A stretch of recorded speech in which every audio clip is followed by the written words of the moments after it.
what is haya? Haya doesn't mean that in every given situation you show shyness, you show modesty, you pull out of situations because you are shy. No. The definition of haya that the scholars have given, Allama Baydawi rahimahullah has mentioned, Al-haya'u inqibadu nafsi anil qabihi makhafat al-dham. For the ego, for the nafs, for the self, to avoid and refrain from bad actions, immoral actions, detestable actions, due to the fear of rebuke. This is what haya is.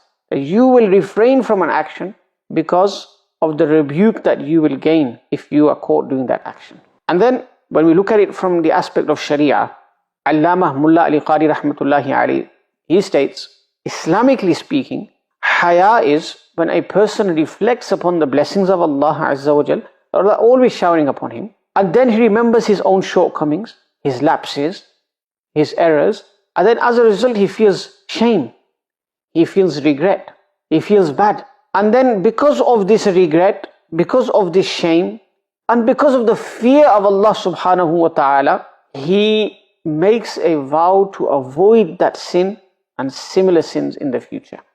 He avoids sins in future. Why? Because of his misdeeds. When he reflects upon them, he reflects upon the blessings of Allah, and out of the fear of Allah, he makes this intention, this promise that in the future I won't sin, I won't fall into these things again. This is what haya is.